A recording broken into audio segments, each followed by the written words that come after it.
Bonjour et bienvenue dans ce nouveau numéro du Buzz Télé de TV Magazine. On a le plaisir aujourd'hui de recevoir une journaliste qui fait, si elle me permet, c'est assez facile, le pluie et le beau temps d'une certaine manière, sur France Télévisions, et c'est depuis 2016, tantôt aux 13h, mais également tantôt aux 20h.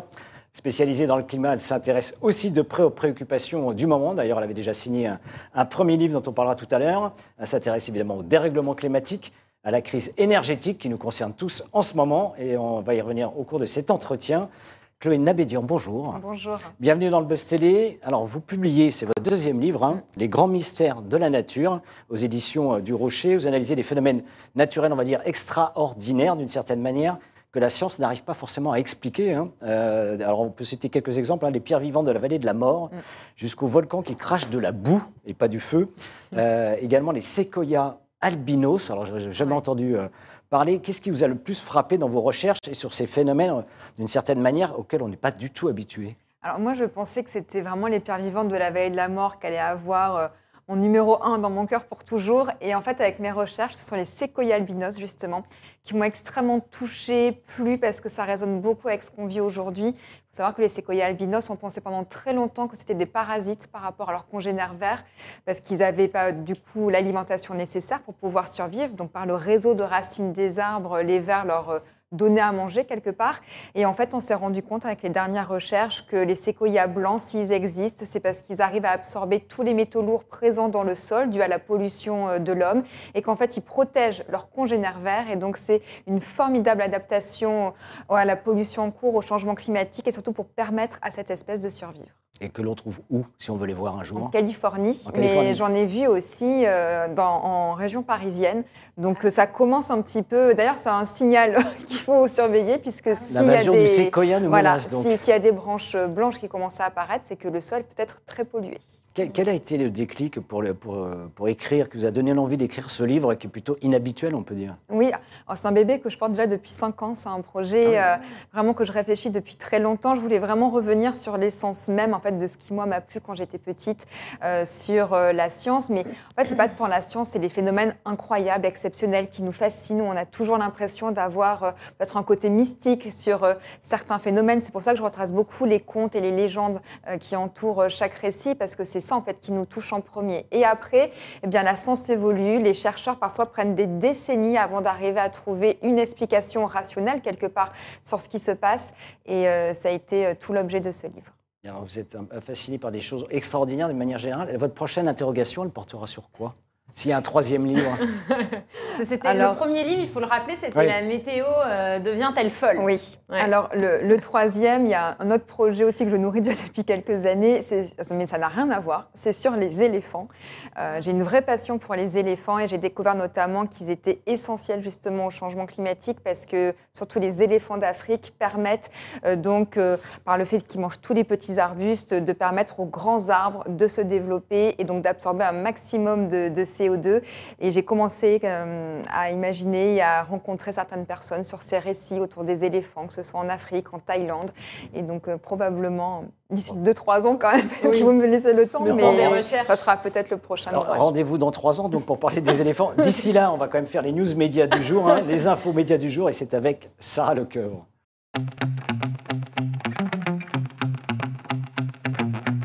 Bonjour Sarah. Bonjour Philippe et rebonjour Chloé. Chloé, bonjour. On commence toujours ces news médias par les dernières informations les plus chaudes. Alors, on démarre cette fois par Miss France. Miss France, Miss France et Miss Univers et Miss Monde, dont l'élection a lieu dans quelques semaines. Et ce ne sera pas Diane Lair, Miss France 2022, qui entre dans la course. Et non, c'est une surprise, Philippe. Je vais vous expliquer pourquoi juste après. Mais avant, on va découvrir qui va remplacer Diane Lair dans ces 2 élections respectives. Tout d'abord, pour Miss Univers, comme la logique le veut, eh bien, c'est Floriane Bascou, la première dauphine de Miss France 2022, qui est Miss Martinique 2021, qui s'affiche à la droite de l'écran. Et quant à Miss Monde, eh bien, c'est Clémence Bottineau, qui est Miss France France 2020, aussi surnommée Miss Covid, qui représentera le drapeau bleu-blanc-rouge. Alors pourquoi Diane Lair ne se rend pas à l'une de ces deux élections, et particulièrement Miss Univers où elle était attendue? Eh bien par manque de temps et de préparation, dit-elle dans le communiqué. Il faut savoir que Miss Univers est prévue le 14 janvier à la Nouvelle-Orléans aux États-Unis et qu'il faut 1 mois de préparation sur place pour y participer. Or, au mois de décembre, Diane Lair doit remettre sa couronne à celle qui doit lui succéder dans le rôle de Miss France. Et elle nous avait confié qu'elle souhaitait privilégier cette transmission de couronne plutôt que les élections internationales.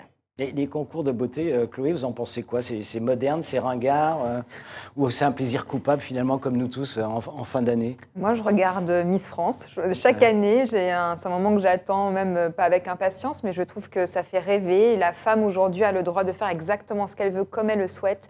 Et je ne suis pas du tout dans cette polémique où justement on a l'impression que c'est une femme objet. Une femme aujourd'hui a le droit de pouvoir utiliser aussi Miss France pour pouvoir s'asseoir dans un autre métier médiatique. Il y en a beaucoup d'ailleurs qui partent dans cette voie-là par la suite. Dans les médias. Et voilà, elles sont très intelligentes. Il y a beaucoup de choses qu'elles peuvent faire passer aussi grâce à ces élections et après grâce au travail de représentation qu'elles ont ensuite. Donc non, la femme doit être libre de faire ce qu'elle veut. Allez, on poursuit ces informations avec le gagnant de Masked Singer qui a été dévoilé hier soir sur TF1. Et oui, c'était hier soir la grande finale de la saison 4 de l'émission animée par Camille Combal. Et jusqu'au bout, les téléspectateurs se sont demandé qui se cachait derrière le costume de la tortue. Eh bien, c'est finalement Amaury Vassili, le ténor, qui s'est dévoilé derrière. Il avait représenté la France à l'Eurovision, c'était en 2011 à Düsseldorf. Alors, les deux autres finalistes se sont également démasqués, avec d'un côté la boxeuse Estelle Mosley, dans le majestueux costume de la mariée. Et de l'autre côté, on avait le chanteur Kinvey sous l'éléphant. Chloé, voilà, ça va vous faire plaisir. Votre Merci animal Kinvey. totem. Voilà. Outre l'éléphant, ça vous amuserait de participer à ce genre d'émission, Masked Singer ou Danser avec les stars? D'ailleurs, est-ce qu'on vous l'a proposé un jour? Non, on ne me l'a pas proposé et je ne sais pas si forcément je dirais oui à ce type de programme. Déjà, ça demande, je sais, beaucoup de temps, de préparation, d'investissement et il faut vraiment que ça puisse quand même pouvoir fonctionner dans un planning qui est parfois un peu surchargé. Donc pour le moment, je préfère me concentrer sur des reportages, sur les livres, sur la météo. Et sur un prochain rendez-vous dont on parlera tout à l'heure. Et on termine ces news médias par le chiffre du jour, et c'est le 2. 2, comme les deux nouveaux coachs de The Voice Kids qui ont été annoncés hier par la production ITV Studio. Il faut savoir que Louane et Julien Doré, qui avaient rejoint le jury cette année dans la saison qui s'est achevée le week-end dernier, ne remplissent pas. Et finalement, la production a choisi Nolwenn Leroy et Slimane pour les remplacer. Alors, ces deux artistes connaissent bien l'émission. Nolwenn Leroy, tout d'abord, a participé à la version classique l'an passé. Elle était, souvenez-vous, la coach mystère. Et quant à Slimane, eh bien, il a remporté la saison 5 dans l'équipe de Florent Pagny. Alors, pour revenir à The Voice Kids, le jury reste inchangé avec Patrick Fiori et Kenji Girac à leur côté. Merci Sarah pour ces news médias et je vous garde auprès de nous pour l'interview du Buzz Télé avec Chloé Nabédian.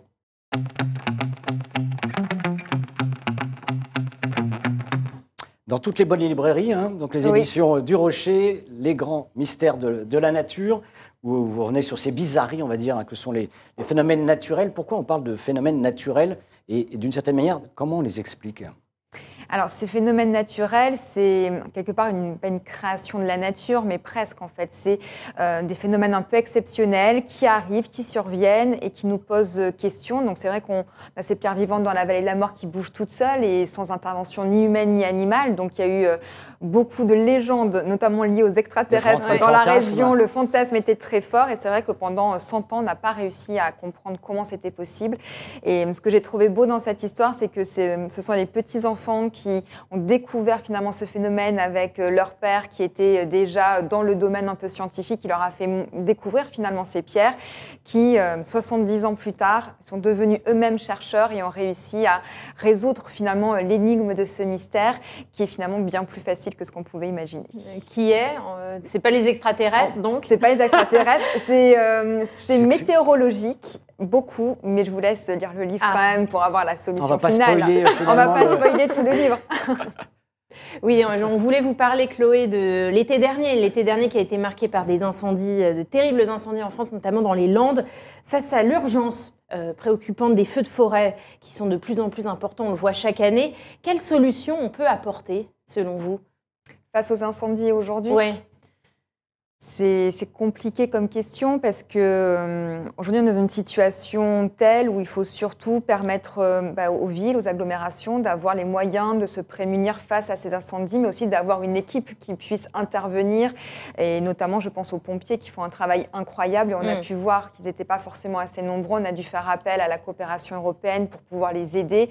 Et malheureusement, dans les années qui vont arriver, ce problème d'incendie sera forcément plus fréquent, plus intense, puisqu'on a justement cette végétation qui va devenir beaucoup trop sèche. On le perçoit déjà en France. On a les conséquences du changement climatique qui sont déjà là, avec ces terres extrêmement sèches, arides, une végétation donc, qui peut malheureusement avoir ces flammes qui arrivent, mais sans qu'on ne le souhaite. Parce que souvent on dit que c'est à cause de l'homme que ça arrive à 90% du temps, mais il suffit juste qu'il y ait un tracteur qui arrive et qui fasse une étincelle pour que ça parte, sans qu'il n'ait eu l'intention de le faire, je tiens quand même à le préciser.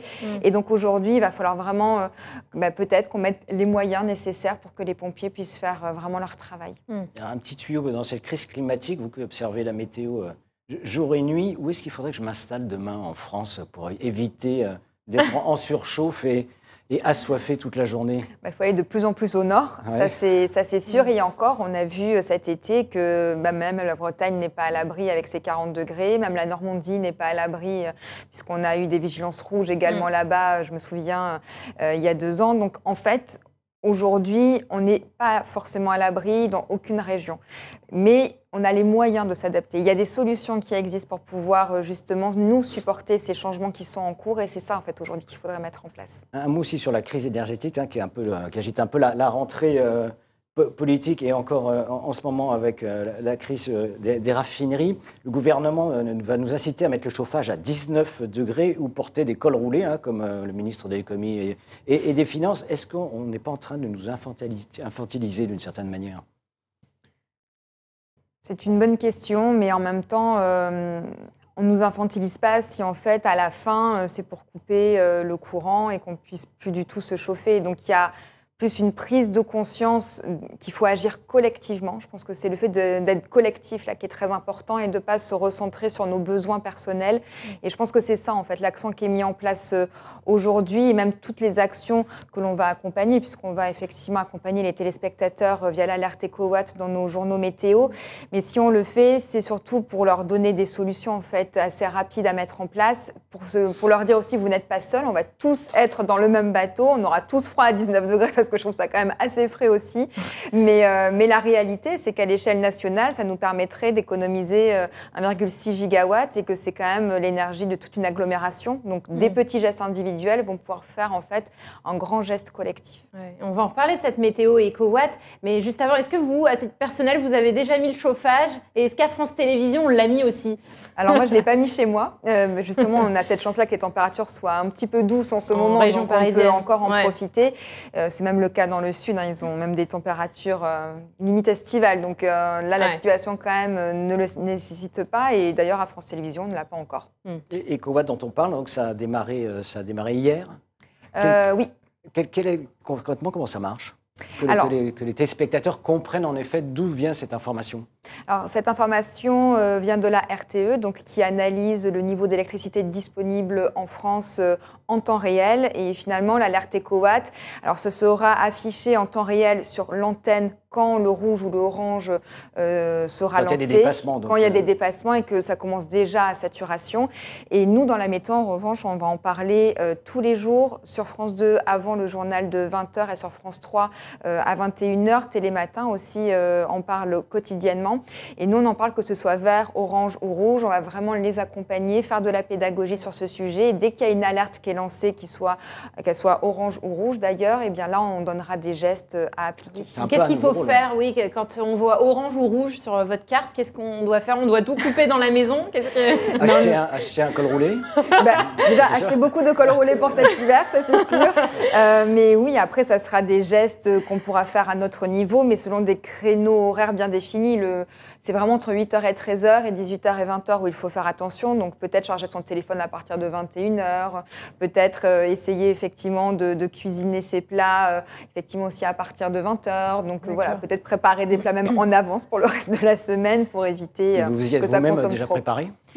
Psychologiquement. Psychologiquement, un mot peut-être sur, quand même, on parlait de la crise climatique cet été. Est-ce que d'une certaine manière, ça a porté aussi les audiences, si on peut dire ça de cette façon, mais porter les audiences de la météo, qui est déjà, on le sait, un rendez-vous phare aujourd'hui auprès des téléspectateurs? Alors, c'est vrai que les audiences, là, sont très élevées sur la météo parce qu'on a vraiment créé un rendez-vous, en plus, où on apporte beaucoup de décryptage. Donc ça, aujourd'hui, ça nous donne raison, finalement, sur le choix qu'on a fait déjà il y a 5 ans. Il y a beaucoup d'explications, en effet, très magazine. Très magazine finalement sur la météo, notamment de 20h40. Aujourd'hui, il y a ce besoin vraiment de comprendre tout ce qui se passe et donc on accentue encore plus toutes ces notions-là. Et après, les interventions dans les JT étaient essentielles pour avoir plus de temps encore pour expliquer finalement nos 33 jours de canicule, ces incendies, y compris en Bretagne. Et puis toute l'année a été assez dantesque d'un point de vue météo. L'année dernière, je me rappelle d'épisodes méditerranéens terribles. On a eu un hiver où en décembre, il faisait 29 degrés. C'était juste incroyable. Les gelées qui sont arrivées, elles, comme prévu, mais comme on a eu un hiver extrêmement doux, des récoltes catastrophiques malheureusement pour beaucoup d'agriculteurs. Et puis là, cet été, qui devient totalement hors norme. Donc je pense que cette prise de conscience, elle a mûri en fait tout au long de l'année. Et est-ce que la prise de conscience aussi passe par le vocabulaire? Parce qu'en juin dernier, le présentateur météo de BFM TV avait dit « La France va cramer ». Il avait poussé un coup de gueule en disant « Moi, je veux changer mon vocabulaire. Il faut faire peur aux gens pour qu'ils aient une prise de conscience ». Est-ce que vous partagez cette opinion et vous avez changé votre vocabulaire? Alors moi, je ne veux pas rentrer dans la dynamique apocalyptique de la situation. Parce que je pense que c'est contre-productif. Moi, mon travail, c'est d'être journaliste. Et en tant que journaliste, on doit d'être objectif et de donner les informations. Mon rôle, c'est vraiment d'aller récupérer toute la masse d'informations scientifiques pour pouvoir la rendre la plus accessible possible, la plus pédagogique possible. Et c'est pas en créant justement des phrases chocs pour tenter d'alerter. Moi, je trouve que les phrases chocs, soit elles nous inhibent parce qu'on dit, de toute façon, on va tous mourir, donc on peut rien faire, soit au contraire, elles font un sentiment de rejet en disant, il nous saoule avec le changement climatique, ça a toujours existé, il a toujours fait chaud l'été, puis on passe à autre chose. L'idée, là, c'est vraiment d'essayer de comprendre toutes les nuances qui existent aujourd'hui et nous d'apporter vraiment toutes les clés de compréhension. Une fois qu'on a l'information, après, on redevient maître, finalement, de notre vie et de nos actions. Et entre la météo quotidienne et les grands mystères de la nature que vous nous faites découvrir à travers ce livre, vous vous dites quoi? C'est le pire est à venir, d'une certaine manière, si on veut employer des mots forts. Si vous aviez un enfant, vous vous dites qu'est-ce qu'on est en train de leur construire finalement pour demain? J'avais un peu ce côté anxieux moi aussi ces derniers mois, je vous avoue, mais en fait, là, grâce à l'émission justement que j'ai faite avec TV5, on est parti sur l'archipel des îles de la Madeleine. Donc il y a un nouveau rendez-vous. Un nouveau rendez-vous, pour effectivement, TV5 pour TV5 le 3 novembre. Ça sera diffusé pour la première émission. C'est un magazine documentaire vraiment sur le changement climatique, mais surtout sur les hommes et les femmes qui le vivent et qui trouvent des solutions pour s'y adapter. Et en fait, je suis sortie de ce tournage pleine d'espoir. Vous êtes allée où, vous avez dit? À l'archipel des îles de la Madeleine. C'est au nord du Québec. C'est un territoire qui est totalement mangé par l'érosion de chaque côté. Il n'y a plus de glace. Ils subissent les tempêtes. Ils ont eu l'ouragan Fiona de plein fouet. Donc, quand on était d'ailleurs en tournage là-bas. Et c'est vrai que même en discutant avec eux, il y avait aussi beaucoup d'anxiété là-bas, forcément, puisqu'ils savent que leur archipel va de toute façon disparaître. Donc, ils tentent de gagner en fait des années supplémentaires. Donc, ils ont mis en place plein de solutions. C'était un véritable laboratoire, mais on ne savait pas en fait si l'argent qui a été mis en place pour pouvoir le faire, ça allait finalement marcher, si l'enrochement allait fonctionner. Ils ont mis plein de systèmes avec des petits galets. On se dit, est-ce qu'une tempête comme ça va pouvoir quand même la freiner? Et Fiona est arrivée et elle a prouvé que les solutions qui ont été mises en place, qui étaient totalement innovantes, ont fonctionné. Ça a cassé l'énergie de la tempête et par rapport à leurs voisins québécois sur les autres terres qui ont vraiment eu des conséquences très graves, ils ont eu des conséquences limitées. Et ça m'a donné beaucoup d'espoir pour la suite aussi, puisque ça montre que les solutions existent. Maintenant, il faut l'argent, il faut les moyens, il faut que les États donnent la possibilité, en fait, au territoire de s'adapter à tout ça. Et on se donne assez les moyens, nous, en France? Non, probablement. Non, il faut être honnête, on n'a pas du tout les moyens. Voilà. Oui. Non, il n'y a pas du tout les moyens aujourd'hui qui sont mis en place suffisamment. On le voit malheureusement surtout dans le sud-est de la France, dès qu'il y a des épisodes méditerranéens. Aujourd'hui, il faut vraiment aider les villes, les maires, les régions, les territoires à s'adapter. Les solutions existent, je le répète encore. Donc c'est juste une volonté politique aujourd'hui. On parlait de la météo de manière générale, je l'ai dit tout à l'heure, ça reste l'un des rendez-vous phares en termes d'audience pour les téléspectateurs. Comment vous l'expliquez aujourd'hui que ce soit autant ancré, d'une certaine manière, dans le cœur des Français ? C'est une longue histoire déjà. Je pense que c'est un rendez-vous qui est incontournable pour eux parce qu'il a toujours fait partie finalement de leur vie. C'est pas un programme qui est parti, qui est resté, qui s'en va. Enfin voilà, c'est pas quelque chose sur un temps donné. Là, c'est la récurrence depuis des dizaines d'années maintenant que ce programme existe, comme le JT finalement. Et donc on fait partie vraiment de leur quotidien, de leur famille aussi, puisqu'on est là au moment du déjeuner, du dîner. Donc on fait vraiment partie un peu de leur vie et on essaie de respecter ça au maximum et de donner l'information qu'ils souhaitent recevoir. Et la météo, c'est ce dont on parle au café, partout, à la machine à café, au bureau. Et je suis sûre que plein de gens se demandent comment s'annonce l'hiver. Est-ce que Météo France a déjà des premiers indicateurs ? Est-ce que vous pouvez nous dire ce qui nous attend pour cet hiver ? Exclusivité mondiale, j'aimerais bien les prévisions. Est-ce qu'on a déjà des premières prévisions ? Non, j'aimerais bien vous dire effectivement qu'on sait exactement ce qui va se passer à Noël cette année. Malheureusement, ça n'est pas possible en météo. On peut avoir une tendance de ce qui se passe à 7-10 jours, mais savoir précisément ce qui va se passer en décembre, en janvier. On aura un hiver rude, c'est ce qu'on craint avec les coupures d'électricité qu'on vous annonce déjà. Ce sont que des tendances vraiment générales, c'est que des indicateurs, mais en aucun cas quelque chose de très précis. Donc je ne pourrais pas vous le dire. Pour le moment, actuellement, c'est très doux quand même pour la saison. Ça, je peux vous préciser. Et demain ? Et demain aussi. Ça va même s'accentuer encore pour les jours à venir. Donc, on n'est pas encore sur l'arrivée du froid. Chloé, comment vous êtes tombée d'une certaine manière dans la météo ? C'était quoi ? C'était une passion déjà quand vous étiez enfant Vous n'aviez aucun bulletin météo, vous étiez rivé sur... Alors, il n'y avait pas les applis, peut-être à l'époque déjà spécialisées. Non, ce n'était pas une évidence de petite fille. J'ai toujours été fascinée par les phénomènes exceptionnels, effectivement. Mais je pense, comme tous les enfants, fascinée par les aurores boréales, par les orages, par ces phénomènes un peu incroyables. Donc, j'avais une appétence pour tous les sujets scientifiques. Et quand j'ai démarré dans le domaine du journalisme, il y a eu une opportunité à la chaîne Météo que j'ai réussi à avoir. Et du coup, quand je suis arrivée là-bas, j'ai découvert le domaine de la météo et là, ça a été un vrai coup de foudre.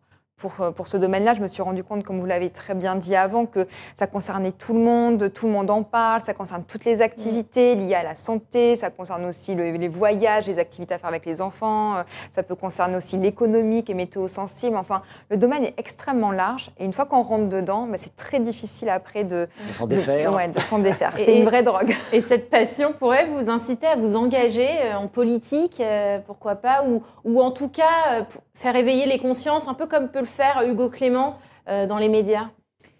Alors, je ne me sens pas une âme de militante ou de partir vers le monde politique que je trouve très dur et cruel. Je ne pense pas que ça me corresponde. En revanche, le monde associatif. Le monde associatif, ça c'est sûr, et je le fais déjà notamment avec les Nations Unies où je collabore régulièrement avec eux, ou avec le Forum de la météo et du climat, avec l'association de Jean Jouzel, Météo et Climat. Donc ce travail-là se fait déjà et je pense que nous, en tant que journalistes, on peut, tout en restant objectif, apporter justement notre pierre à l'édifice en donnant l'information, en la délivrant et en développant des programmes aussi qui parlent à tout le monde. Et au plus grand nombre. Chloé, vous restez encore un petit moment avec nous pour notre dernière rubrique qui s'appelle « Pour le meilleur et pour le pire ».